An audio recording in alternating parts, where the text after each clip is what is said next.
but only to synthesize some of the main concerns and questions which have emerged during the preparatory process. In this process, we have benefited greatly from the guidance and assistance of your governments. We have also enjoyed the help, as I have already said, of many branches of the United Nations and of the great number of non-governmental organizations and private citizens who have generously dedicated their time, knowledge, and experience. We are especially grateful for the contributions of the Canadian government, and we wish to praise the work of Mr. James McNeill, the Commissioner General of the Host Secretariat. We wish also to express our gratitude to all those who worked so devotedly through the many sessions of the Preparatory Committee, and especially to its chairman, Father George Mohoho. And it is our duty to note the extraordinary contribution of the United Nations Environment Program and its executive director, Mr. Mostafa Talba, and the great work done by Mr. Maurice Strong, Secretary General of the United Nations Conference on the Human Environment, and the first executive director of the United Nations Environment Program, whose creative energy has sparked the awareness which the world now gives to the issues under your consideration today. I wish also today to pay a very special tribute of admiration and gratitude to two persons outside the international system who, as a consequence of their personal convictions, have devoted so much effort to awakening the world and its leaders to the threat facing the man-made environment. They are Barbara Ward, the distinguished British economist and writer, and the recently deceased Constantino Doxiades, who, with justice, can be named the father of the new science of human settlements. Distinguished delegates, there are those who believe that the world is tired of crises and that the international organizations are already stretched too thin to take on new responsibilities. But the issues that are before you are of such magnitude that they cannot be relegated to a second priority. They cannot be put aside simply because the world is tired of problems, or because their urgency happens to come later in time than other world concerns. The problems of human settlements can never be totally resolved, neither during this nor during succeeding generations. Work will go on in search of solutions to accommodate changes in population, new technological possibilities, and the evolving demands, needs, and aspirations of society. These challenges must be faced in the coming decades, and we are here to begin to find answers to them. This is the task which has been entrusted to us. It is true that it is a difficult and complex task, as the member states of the United Nations can testify. but it is a task which cannot be avoided if we are to achieve peace. Thank you.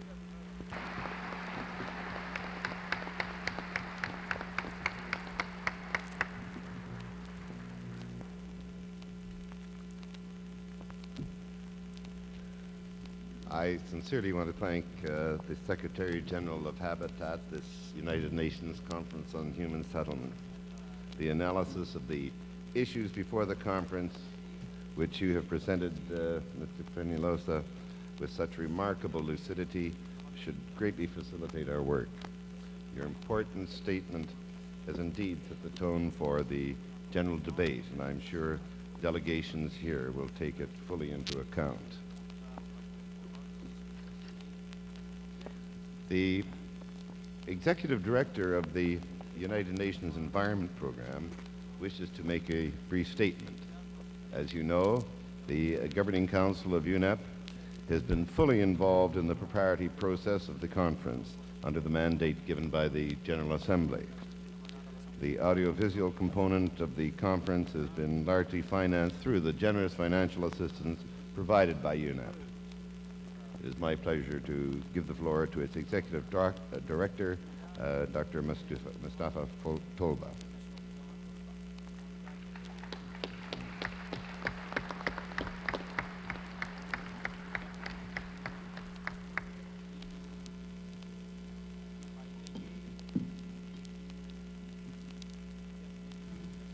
Mr. President, Mr. Secretary General, distinguished delegates, ladies and gentlemen. May I take this opportunity, Mr. President, to offer to you my congratulations on your election to a high office. I'm confident that under your able guidance, this conference will realize its objectives and pave the way to meeting a major aspiration of peoples in every corner of the world. There have been few occasions since the founding of the United Nations when issues of such moment to the future of mankind have been on the international agenda as here, now, in Vancouver. Habitat represents the fulfillment of several years of preparation and investment by the international community. It was a Canadian initiative at the Stockholm Conference on Human Environment which led in due course to our coming together here. We are grateful to our host government and to the city of Vancouver for the determination which they have shown throughout to ensure that every aspect of Habitat should be a success. We are also much indebted to my friend and colleague, the Secretary General of the Conference, Enrique Penalosa, whose dynamic leadership and persuasive efforts succeeded in generating the necessary support of governments during the preparatory phase of this conference.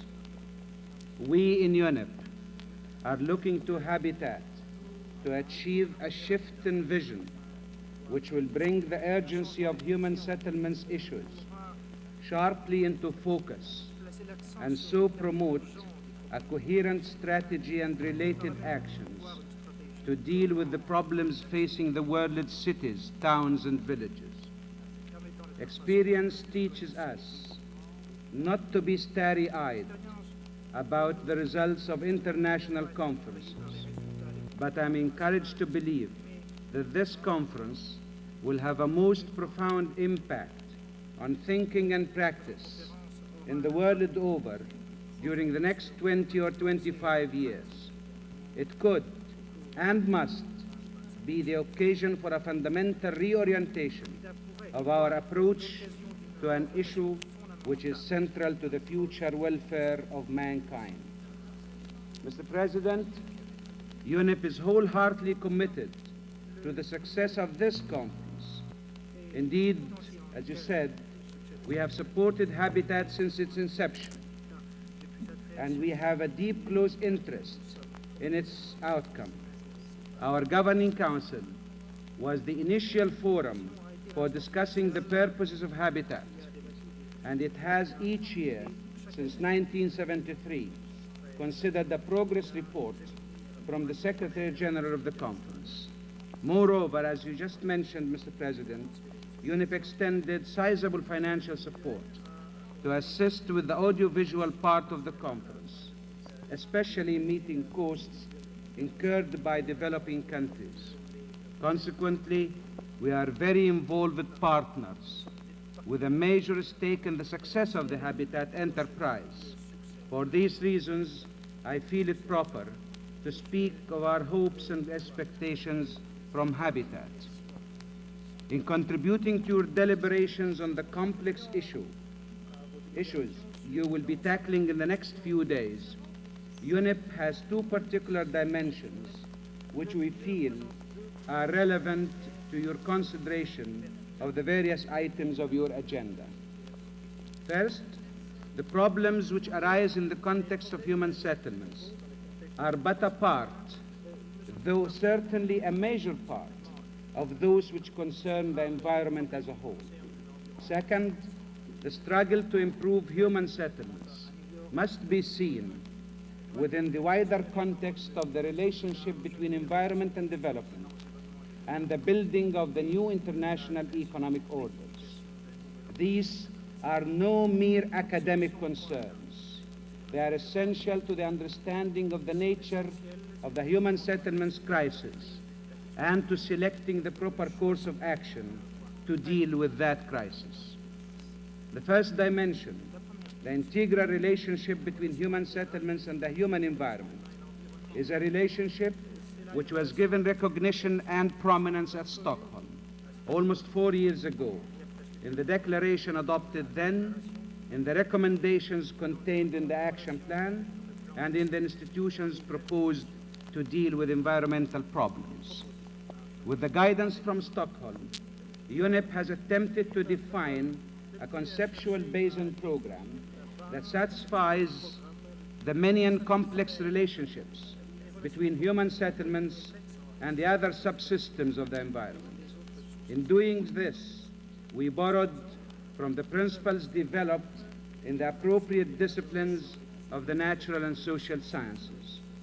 After debating this issue at length, governments agreed that a promising new direction could be developed around the concept that human settlements are man-made ecosystems.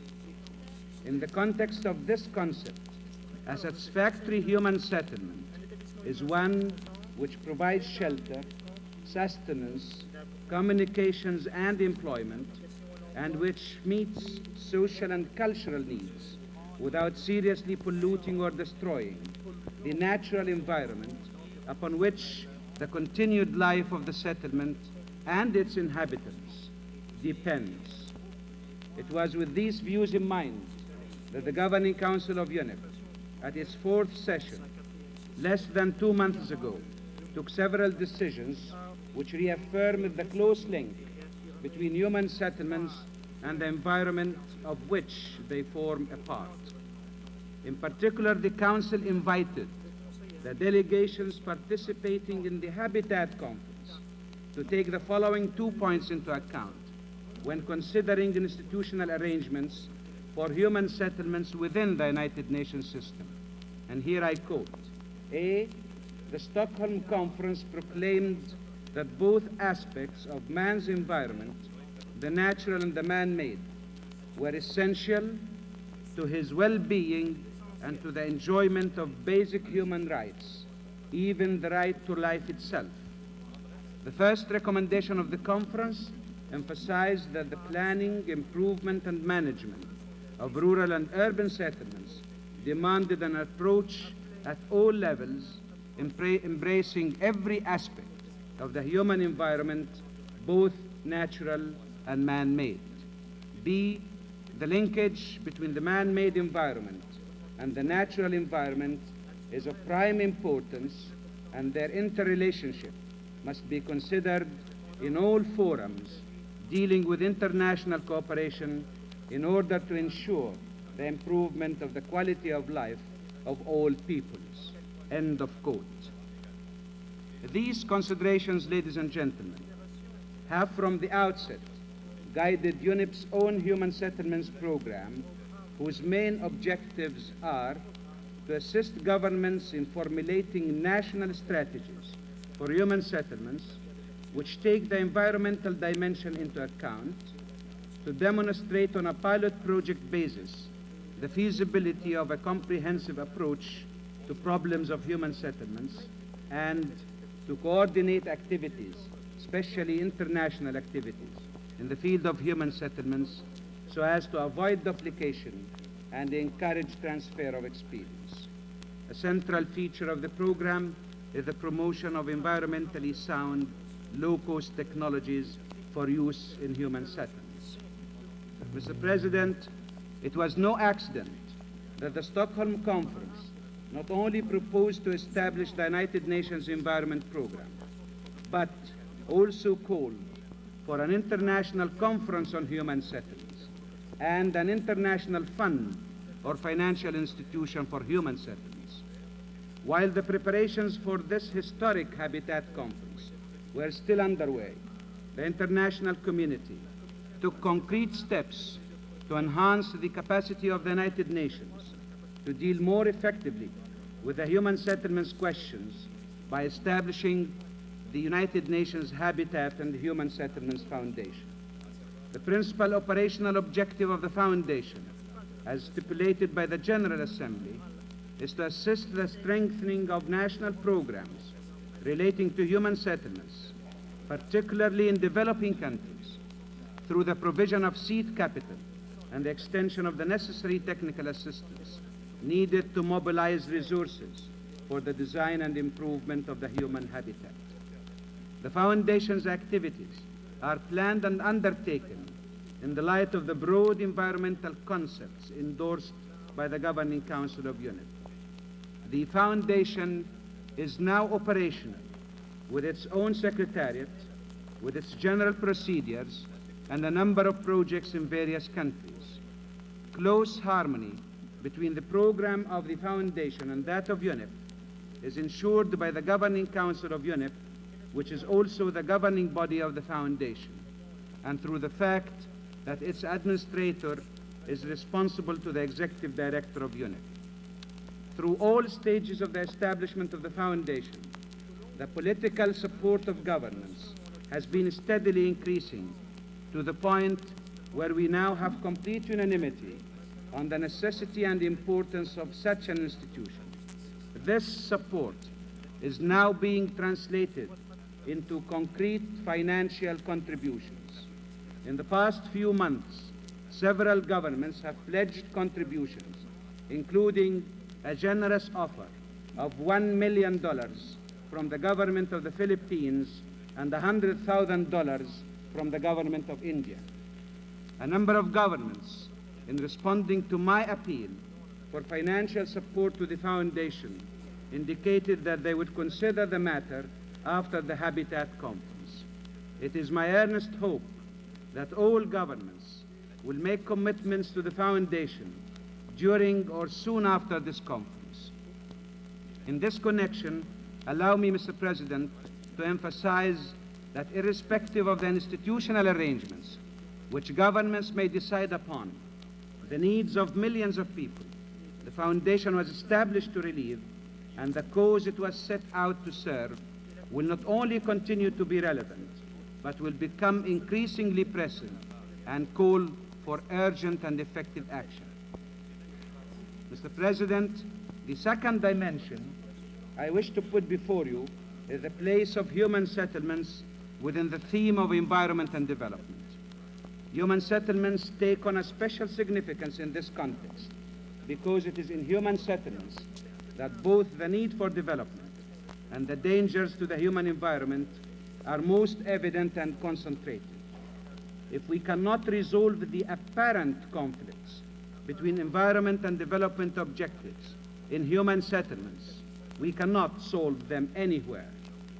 I say apparent advisedly because I do not believe there need be such a conflict. On the contrary, The relationship between the two is inevitable, intimate, and inseparable.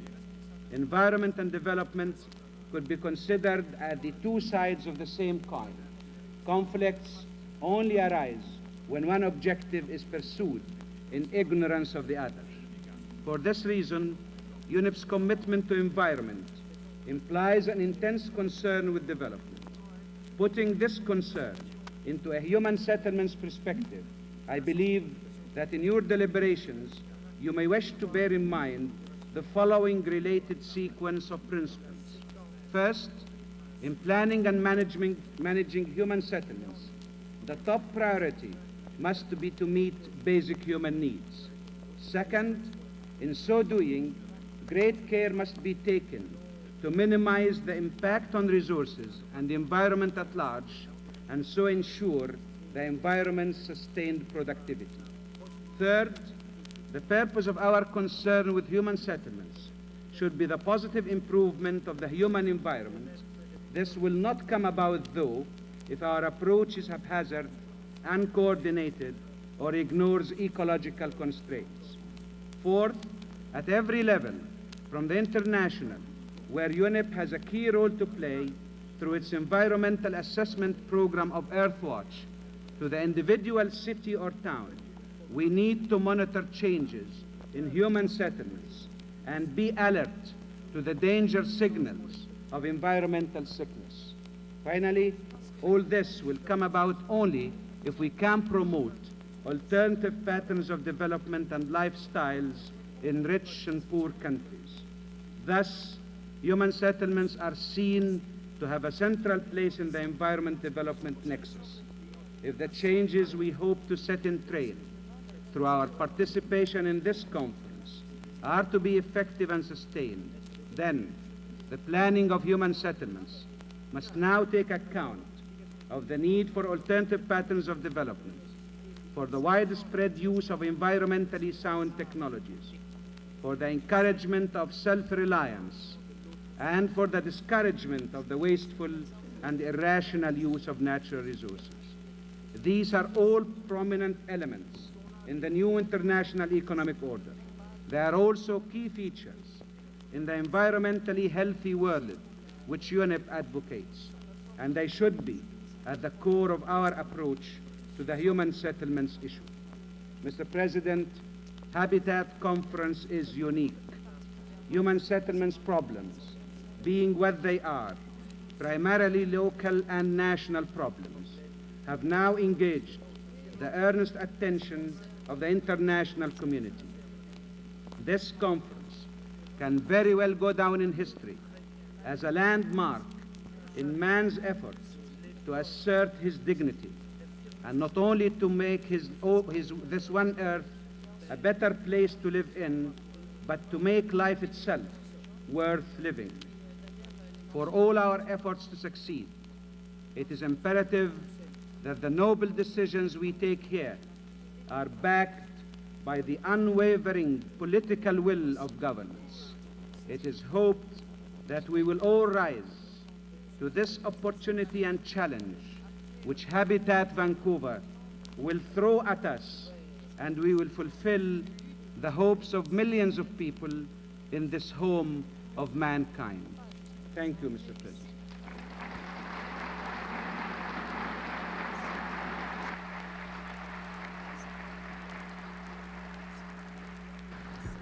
I wish to thank the distinguished Executive Director of the United Nations Environmental Program for his address.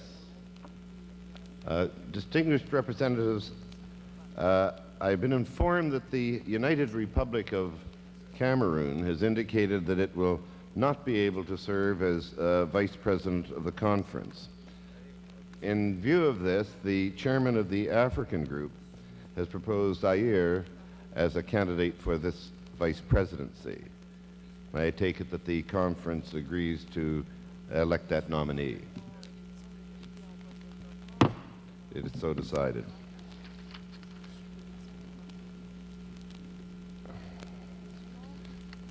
Right here. Yep. Yep. The distinguished delegates, I have the honor to announce that we have with us the President of the United Mexican States, His Excellency Luis Echeverria Alvarez. I request that the Chief of Protocol be good enough to accompany the President and the Secretary General into the hall.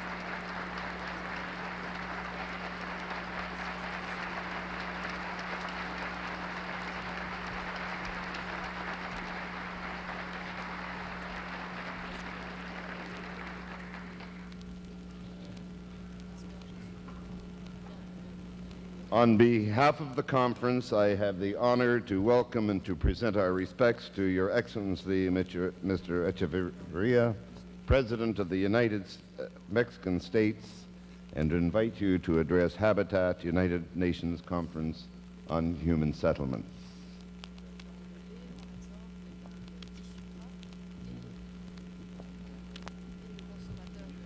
Mr. President.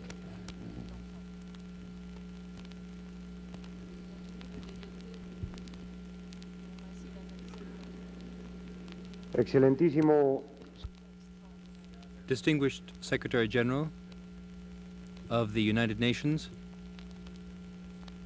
Mr. President of the conference, distinguished delegates. In attending this forum, Mexico reaffirms that the existence and strengthening of the United Nations is absolutely essential for the carrying out of the priority tasks of our times. And that genuine peace, rather than a peace which is imposed, if it is to come about, will be achieved through the United Nations and by no other means. The achievement of this goal presupposes an intense effort to assume a historical responsibility that we can no longer put off to the future. The responsibility of confronting the deep-rooted causes of the accumulation of problems that is shaking the foundations of human civilization. It presupposes a thorough knowledge of contemporary realities, the development of self-critical thinking, and a systematic search for viable alternatives. This task demands enormous efforts in the direction of clarification and synthesis, guided by honesty and lucidity. Like all historical renovation, however, it will depend essentially on a determined mustering of will committed to the principles of justice and solidarity. There are two basic obstacles to any transformation of the terms of our coexistence. The conspiracy of powerful interests and the persistent tendency of many men to believe that the rules and patterns of their own times are immutable constituents of human nature. Nothing is farther from the truth. History shows that the essential characteristic of mankind is evolution, the ability to find new answers and to set new courses. 28 years ago, the General Assembly approved and proclaimed the Universal Declaration of Human Rights. It established the right of all persons to an adequate standard of living that would ensure the health and well-being of both families and themselves, particularly as regards food, clothing, housing, medical attention, and all necessary social services. The information which has been gathered for the study of delegates here shows how far we still are from making that goal a reality. This conference provides a fitting opportunity to undertake a more far-reaching analysis of current conditions that will help to establish truly why we are lagging behind, and to discuss the strategy to be pursued in achieving effective results.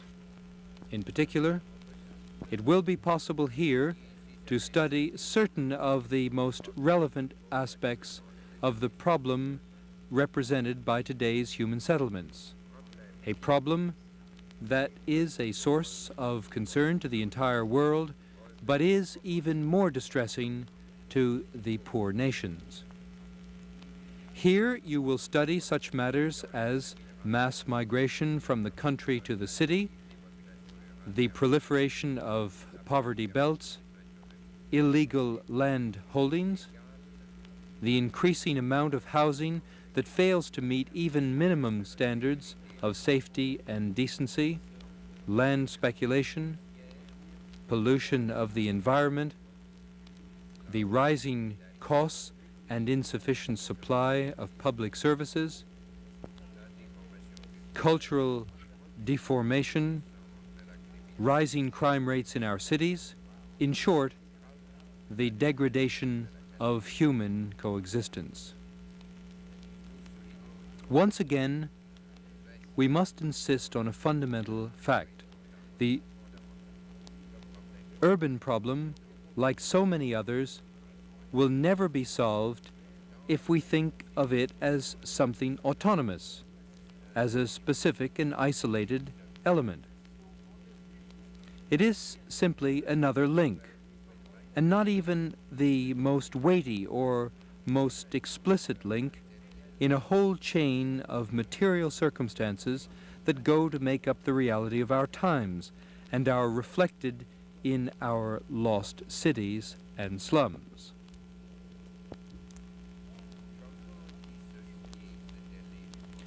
How can it be dealt with as something separate from unemployment, ignorance, unsanitary conditions, the population explosion, and the inadequate diet or outright hunger of the great majority of the world's population? An effort must be made to develop an integrated approach, a constructive, sincere effort to accept the fact that the urban problem is, in itself, not a cause but a result, not the origin of the crisis, but its consequence, not its substantive foundation, but simply an effect. In other words, there can be no positive solution unless the problem is dealt with as a whole. The problems on which world attention has focused in recent years, such as preservation of the environment, the high rate of population growth, unemployment, food scarcities, and the status of women, all are closely linked to the social programs of the different nations. Mexico, in its search for effective solutions to its own problems, has taken decisive action in those areas, which at the same time constitute the main concern of the community of nations.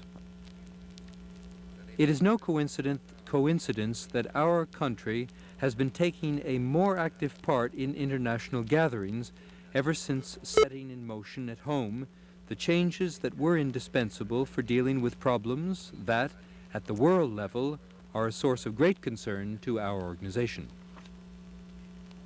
Accordingly, at the United Nations Conference on the Human Environment, we proposed a law to prevent and control environmental pollution. At the World Population Conference and the Conference of the International Women's Year, we proposed new constitutional and legislative provisions in those fields. At all these meetings, at the same time as we have benefited from universal experience, we have also been able to demonstrate concrete advances in our process of political and social renovation. Recently, the Mexican Congress approved various amendments to our political constitution and passed a new law that specifies the terms under which our nation is to exercise its responsibilities in regulating human settlements. These regulations are aimed at achieving a more equitable distribution of wealth, bringing urban and rural areas into a more harmonious interrelationship that will lead to the balanced development of the nation, preventing the unnecessary sacrifice of cultivated areas, making an equitable distribution of the benefits and burdens of urban growth, creating favorable conditions for the expansion of housing programs, decongesting our large cities, decentralizing economic, cultural, political, and administrative activities within a framework of harmonious regional development, and, in short, improving the quality of life in human settlements. This measure is a further step in the enormous efforts we have made in the field of housing for workers and farmers, in the action aimed at providing legal security to the inhabitants of areas lacking precise legal status that have come into being as a result of land speculation, in the regularization of land tenure, in the programmed incorporation of rural areas into cities, and in the substantial investments made in improving living conditions in deteriorating zones, opening up new centers of development, decentralizing administrative operations in the country's capital, extending essential public services, and restoring and improving the centers that constitute our historic and artistic heritage. The new law will make it possible to give added impetus to democratic planning aimed at promoting a more rational and just development of our cities.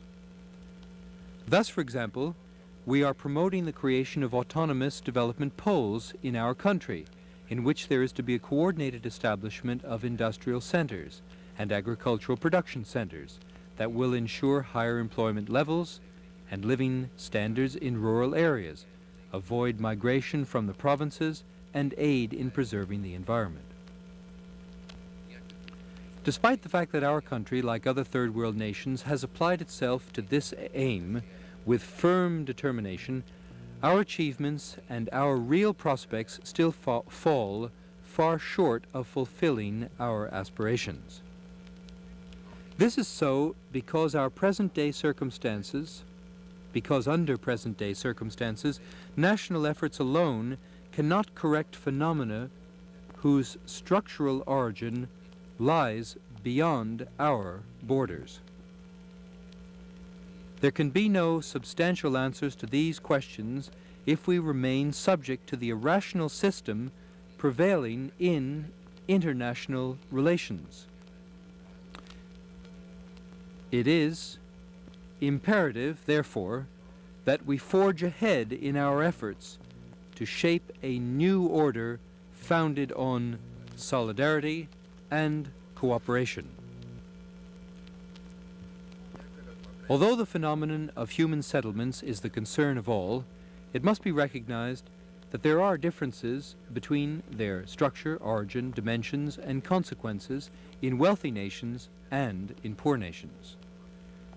The urbanization of industrialized countries is the result of productive forces that led to abundance within a context of colonial wars and imperialistic expansion, whereas in the underdeveloped countries it is the product of poverty and despair, of the flight from impoverished rural areas, and of migration in search of ultimate, vital alternatives.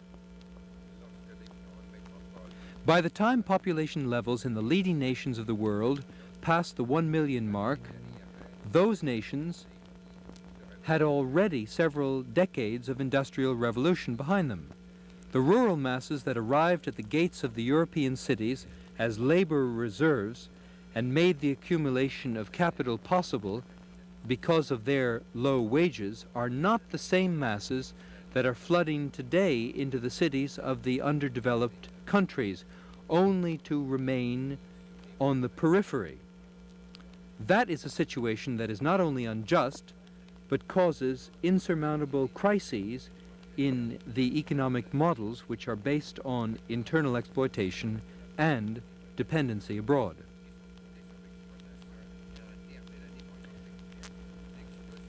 Explosive urban growth in the Third World is the result of false expectations having been aroused, not of social or economic change.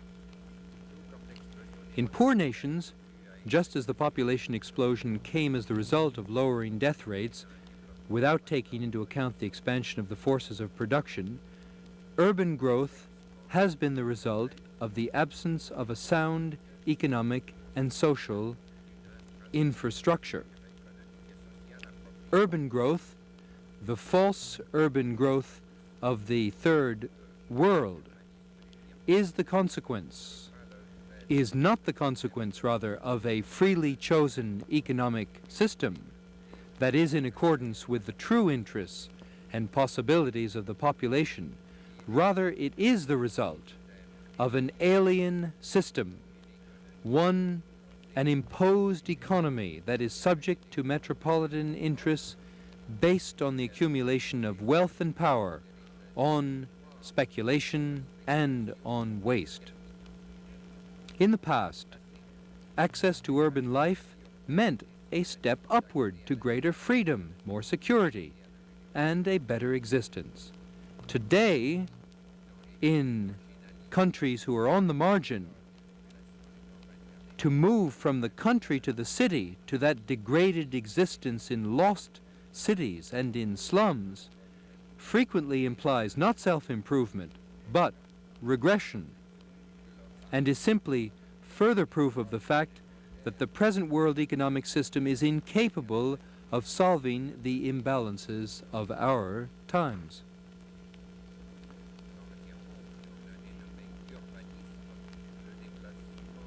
The desperate migration of rural masses in search of a better life, which confronts our cities with the accusing presence of a social crisis in the form of unemployment, exploitation, and a shortage of basic services such as water, housing, and schools, has been called urbanism in the Third World.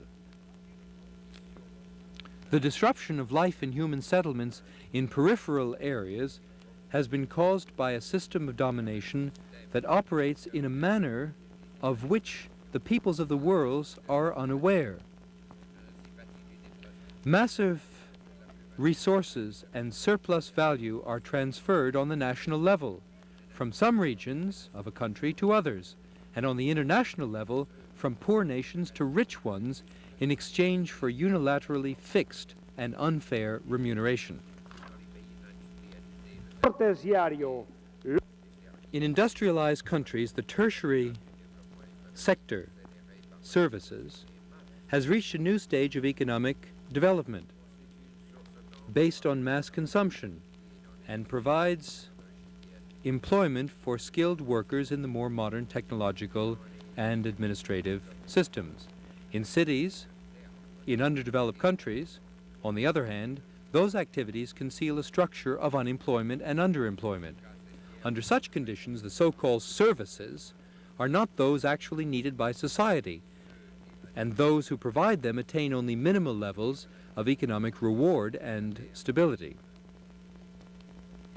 Such countries are accumulating a dangerously high degree of inefficiency and frustration that may explode at any moment. The literature of multinational power tries to hide the true causes of human overcrowding in poor countries by making it appear that those countries are inhabited by hopelessly dull and lethargic men and women, or at best by beings abandoned by fortune. The truth is, and it bears repeating, that it is internal colonialism and unfair international economic relations that condemn these peoples to unemployment and marginalization.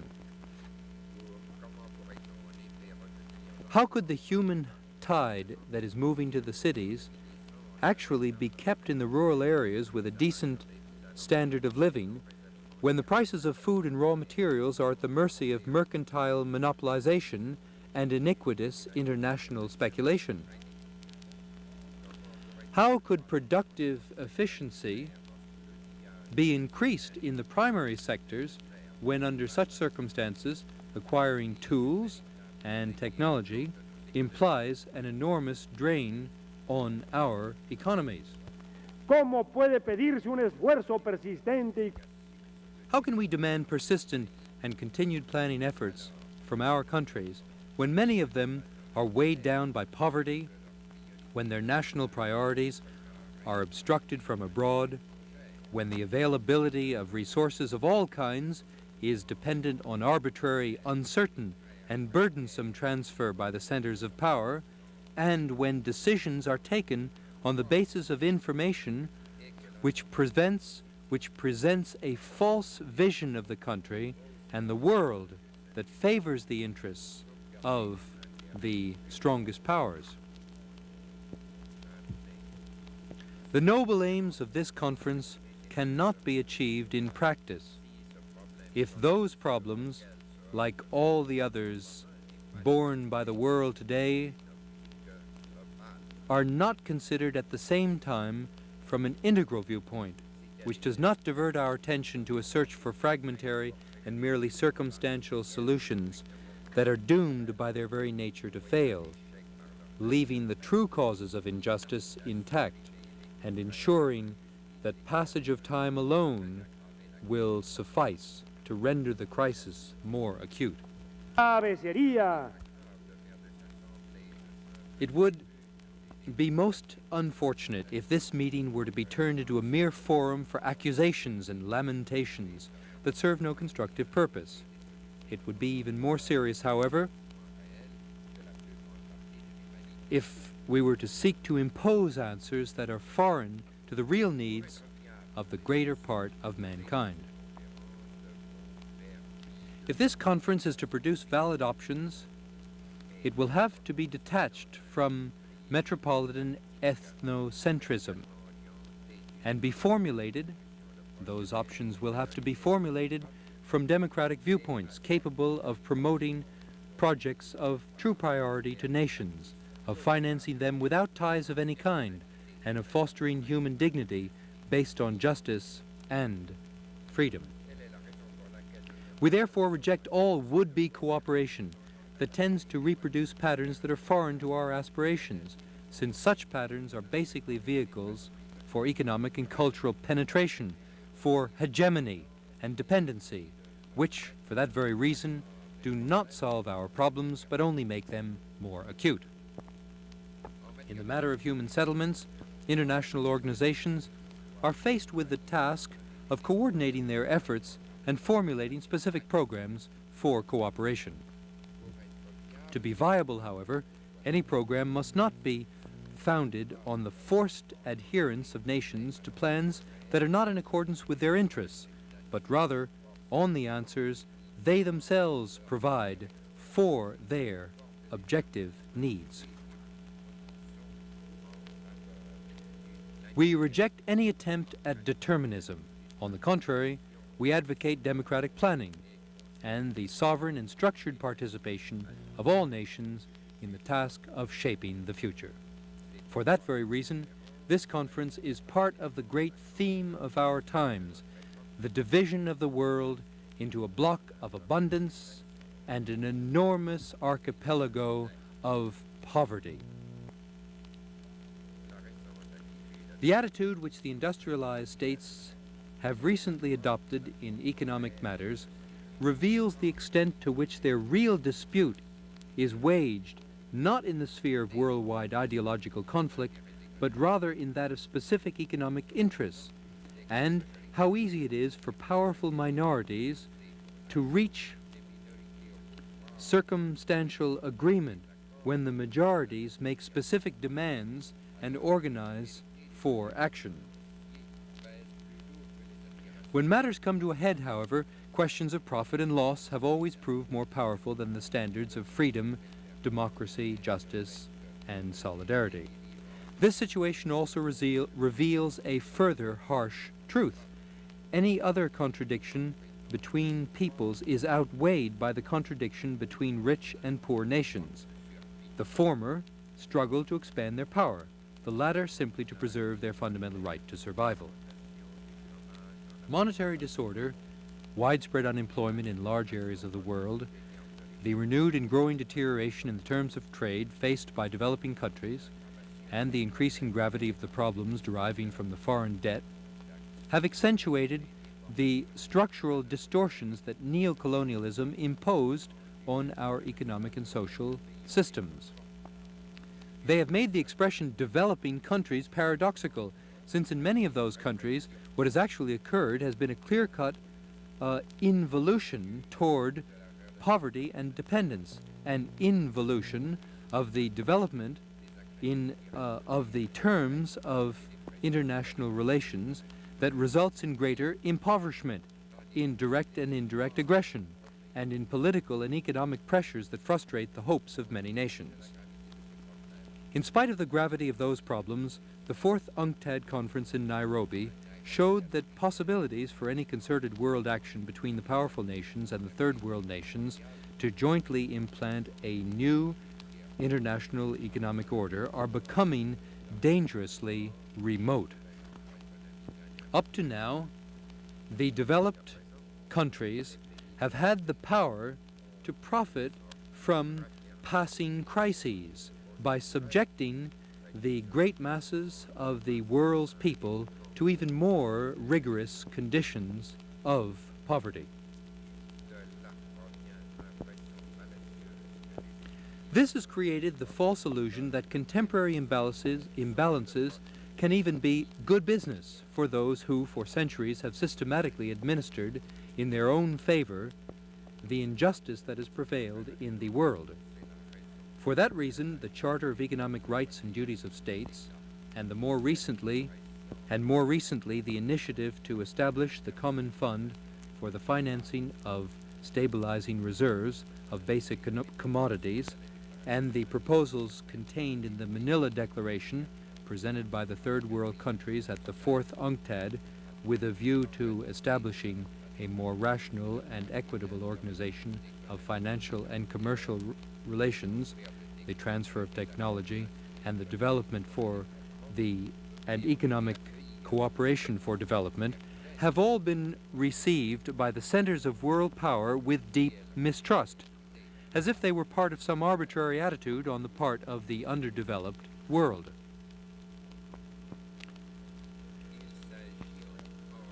This is the persistent reaction of power in the face of demands for justice, and in this case, in the face of a solid alternative for survival that the third world has proposed under the sign of reason and the desire for concord.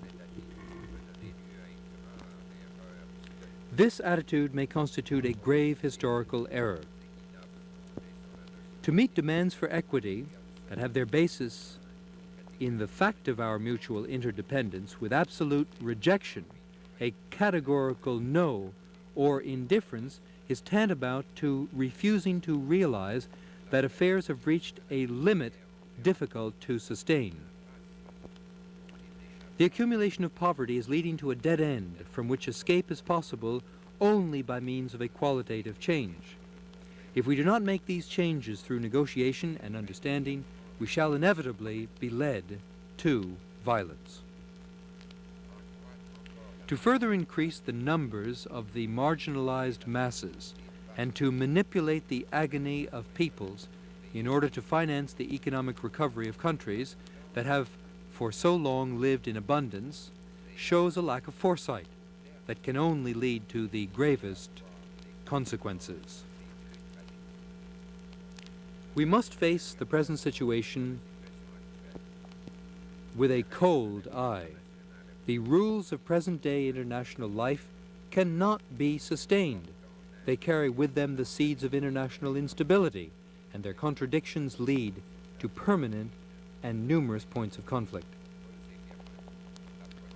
The continuation of this state of affairs endangers peace and is destined to end in violence that will bring about an era of authoritarianism and repression that is sure to thwart the development of the most lofty potentialities of the human spirit. Our generation has reached a crossroads, leading either to a substantive regression of human life or to the preservation of the creative possibilities of our species. This is no exaggeration. We are not indulging in alarmist tactics that draw attention from the essence of the question. Statistics and quantified surveys of the immediate future illustrate more eloquently than words the gravity of this dilemma.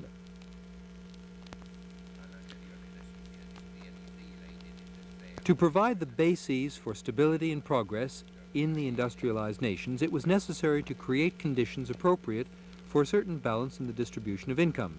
For this very reason, we insist that it is essential to develop a new approach to the problems at hand. To sit here, as has been done in recent international conferences, with decisions taken beforehand, with instructions to give in on minor points, and not to give an inch with regard to the advantages and gains that have been accumulated, is tantamount to assuming the great responsibility of relegating millions of human beings who live in subhuman conditions to a situation that leaves them with no alternatives. Such obstinacy and short-sightedness are nothing new, but are rather a part of the same panorama that has in the past preceded all social upheavals and all wars. The new international economic order is based on the assumption that the powerful are essentially willing to renounce excess and surfeit for the sake of peace. Together, as protagonists and spectators of history, we have all reached the moment for far-reaching decisions.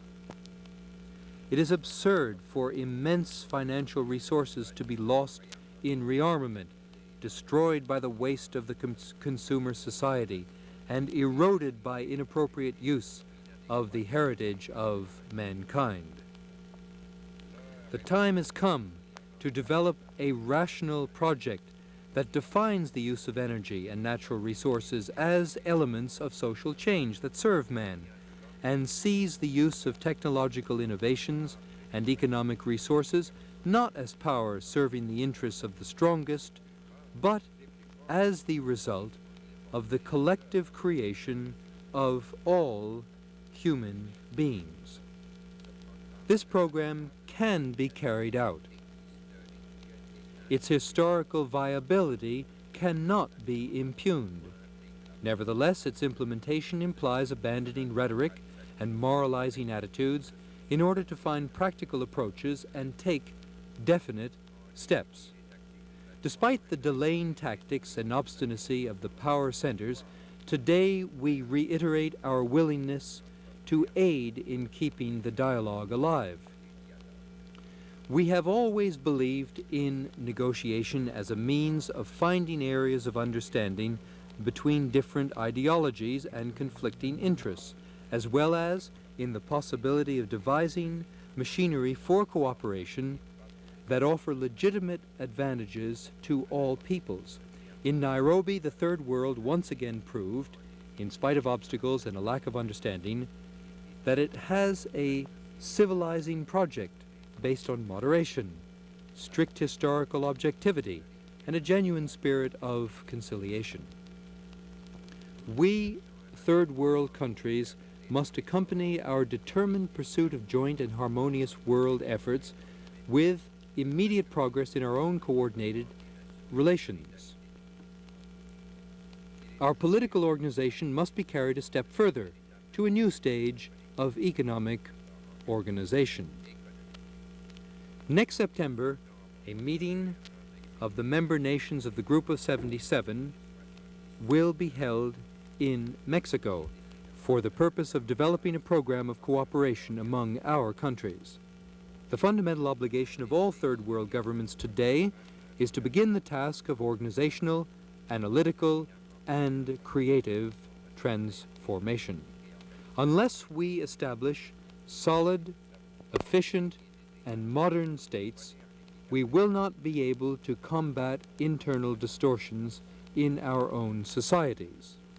Unless we are willing to establish among ourselves and for ourselves definite instruments, devices, and machinery for achieving solidarity in technological, financial, industrial, and commercial matters, we will make no progress toward our more ambitious goals of reforming the world order. The Latin American economic system proposed by Mexico has become an integral part of this fundamental Third World strategy for promoting progress through joint efforts and action. Next September, within the general framework of this joint strategy, we will also inaugurate in Mexico City the Third World Center for Economic and Social Studies, which has the support and sympathy of the United Nations.